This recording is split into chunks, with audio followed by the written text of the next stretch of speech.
Hola, soy Jesús Arabia y hoy te doy la bienvenida a tu podcast Fe en Voz Alta.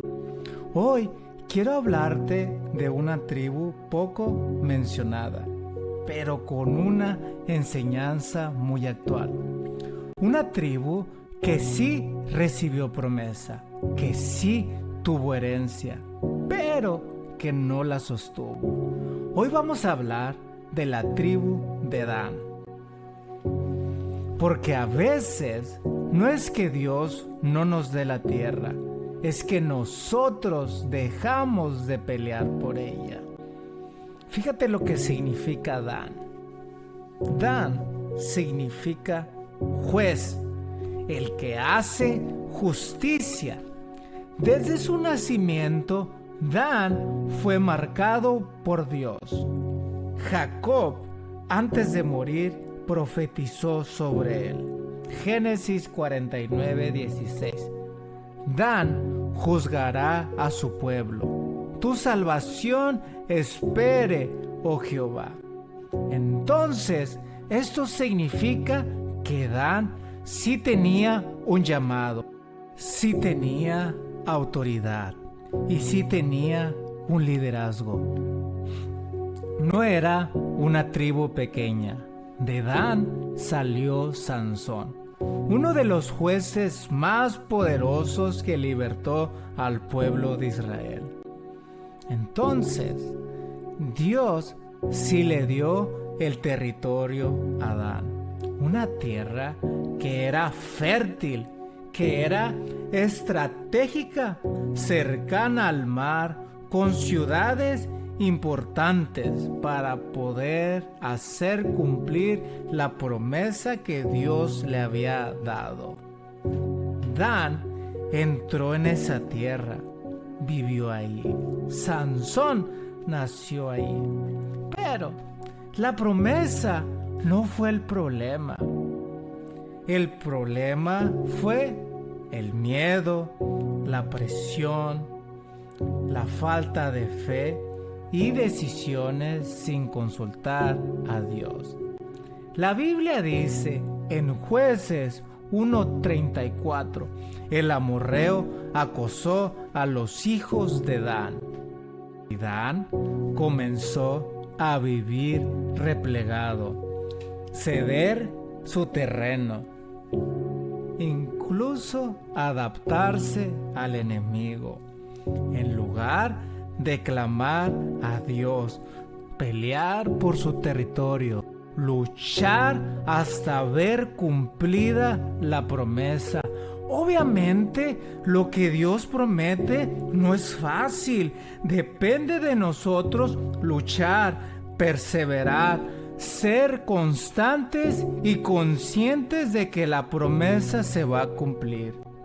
Pero ellos, en lugar de pelear, en lugar de luchar, decidieron buscar algo más fácil. En Jueces 18 hay una historia que dice que el pueblo de Dan comenzó a buscar otros territorios, explorar otras ciudades, ver ciudades que no tuvieran resistencia y que fueran fáciles de conquistar. Ellos tomaron esa decisión sin consultar a Dios.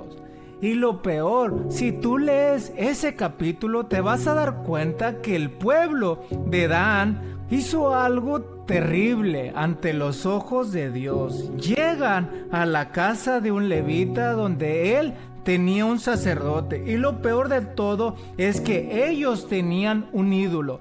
Entonces los guerreros de Dan van a la casa de levita, roban al sacerdote y roban ese ídolo que tenía y comienzan a adorar a ese ídolo.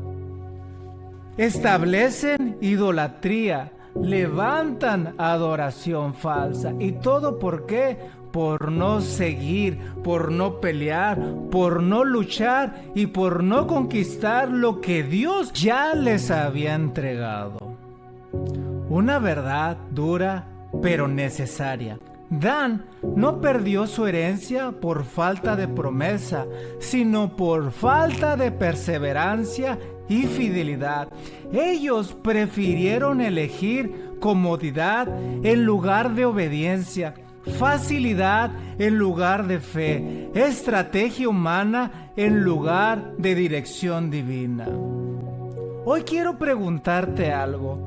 ¿Estás peleando por lo que Dios te prometió? ¿O estás buscando algo más fácil? Tal vez Dios te dio un llamado, una familia, un ministerio, una promesa clara.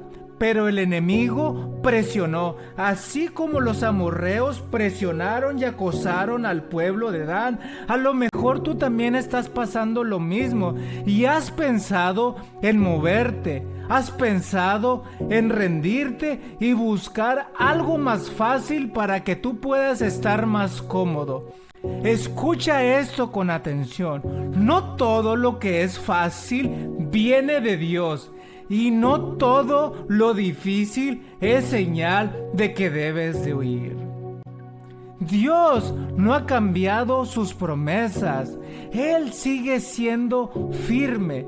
Lo que Él te dio no era temporal, no fue un error, no era negociable. Es tiempo de volver a pelear por lo que Dios te asignó. Hoy declara conmigo: yo no abandonaré la tierra que Dios me dio. Yo no cambiaré obediencia por comodidad.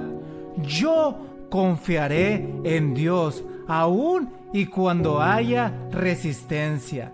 Declaro que la promesa se cumplirá. Mi fe será mayor que el miedo, y Dios será glorificado en mi proceso, en el nombre de Jesús. Amén. Y gracias por escuchar Fe en Voz Alta. Si este episodio habló a tu vida, compártelo y recuerda: Dios no te dio la promesa para que huyas, sino para que la conquistes en Él. Dios te bendiga.